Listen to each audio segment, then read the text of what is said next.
one, if someone was to embark on a journey of creating a product and getting it into stores and getting it into grocery stores, liquor stores, nightclubs, etc., what would be going through the process and being successful? Obviously you had some speed bumps along the way, everyone does. What would you tell that person if they're starting today, they're about to go create their LLC and get stuff going? What would you tell that person? Like, hey, listen, watch out for this. Don't do this. Definitely do this. Well, for starters, find your tribe. I mean, it sounds trite, but it is so critical to get a qualified base of users and people that care about what you're making before you get to critical mass. Can you elaborate on that? So let's say Yes. you have no friends, but you're really smart and you have a really good product that could help millions of people, but you don't know anyone. You're like you're kind of in your rooms. You don't want to talk to anyone. You have no tribe. You have no friends. You have no anyone to even start talking to. How does somebody build a tribe from ground zero? Well, to put it in perspective, when I say tribe, I literally mean the people surrounding you. So for you, it's Mackenzie, it's your brother, it's your dad. You know what I mean? I mean, the first Gotcha. 20 people on my beta list were people that were directly next to me. My florist down the street, my old professor, people that I valued, that I knew also more importantly, were living very, very different lives from one another. So go, if you don't have a tribe, go get one, because Okay. it's best way to learn. It's the best way to hear other perspectives and to really shape your product into something that the world needs, and to learn something. I think one of the things that never really gets prized in entrepreneurship, because entrepreneurship is really synonymous with hustling, is humility. Coming at a major world problem like we were trying to solve for, you have to have humility over hubris every single time, because that's the only way to make a superior product. We've iterated on our product 18 times since launch in 2018. That's all directed by guest feedback, because and having no ego in that is what allowed us to do that. I mean, if we were like, we have all the answers, these are the best ingredients from the best scientists, and we'd be dead in the water. So yeah, I think it's a lot of that. It's a lot of trial and error, to your point, and it's a lot of begging. I mean, at the end of the day, our product is extremely expensive to make. We had to beg and plead, literally, almost on our knees, just being like, please, best pharmaceutical, nutraceutical company in the nation, please dare to put these ingredients in a glass bottle. I know you've never done it before. I know you don't give a shit about this movement, but we'll make it worth your while, and we're going to be uber successful together when people do love it. And it took a lot of risk. What's your approach for someone that is, okay, they know they have to build their tribe. That's step one, right? And you have a product and now you want to go out there and share it with the world. What's your approach? You literally go up to like random people and be like, hey, I really think that this thing I'm doing will help you. And are you doing it over email? Are you doing it over Instagram? Are you doing it in person? Are you, how does that process work for people that aren't good with marketing? Yeah, in person is always best. I mean, COVID threw a little bit of a wrench in that, but thank God I was starting this in 2018, where I could walk into a bar and say, hi, I created this thing. And of course, by the way, I really put an emphasis on, what does a tribe need? A tribe needs a logo. A tribe needs a brand to get behind, and that's your freak flag.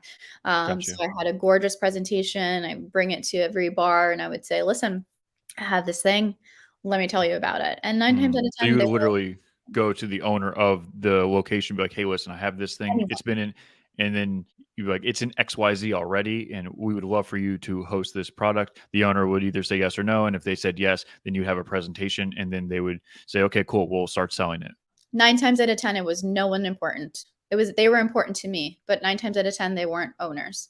They were bartenders. They were mercenaries and foot soldiers for the guests. They were servers. They were bartenders, hosts, hostesses, right? And just saying, listen, here's something that I created.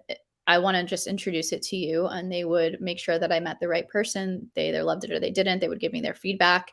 Often I would just sit there drinking it on my own, and then chatting up and having a conversation with the guests at the bar.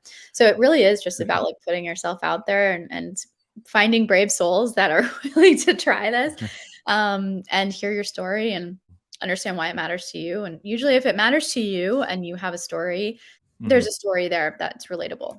For sure. Yeah. Okay. So you'd go up to like a bartender or someone, and they would literally say, wow, this is amazing. I'm going to go tell my boss. And then chain reaction. And then over time, just by just pounding the pavement, you'll have hundreds of stores eventually start selling your stuff. Eventually. Yeah. Eventually. Okay. Got it. Okay, cool. So So that's the first step. What's the next do's and don'ts of starting a product type business? I mean, it depends on what product it is. I'll say in our experience, it's, crawl before you run. We had 5 or 6 products in mind before we were live. And so we took 3 of them on the road and beta sampled 5,500 some odd people before we actually even launched our website. Mm, We realized that the most important thing was, we already had a hurdle in front of us and trying to explain to people what euphorics are, why they're important, and why they're going to change the world. And so we knew that hybrid was the most popular. Happy hour was definitely time and time and time again. Every time we surveyed people, why do you drink? When do you regret drinking the most? 9 times out of 10, if not more, it was happy hour. Happy hour was the big crutch. It was the shit. I mhm, have to do happy hour with my boss. I have, happy hours when I'm doing my first dates or whatever it is. And it was the time, the propensity of the folks that we were talking to were drinking by default, not by desire or by design. So mm, for us, it was like, okay, these folks, there's a huge pain point here. Not that they want to skip alcohol entirely, but that they mhm. don't want to be forced into drinking when they could be at the gym or when they want to go to the gym later or go meditate in the morning, whatever it is. So we had a big passion for solving this huge glaring problem. And so we decided to just launch with High Road and let the rest come as the story continued to unfold. So I think that was a bold move for us. The beverage industry will tell you have as many SKUs as possible because that buys you real estate on shelf.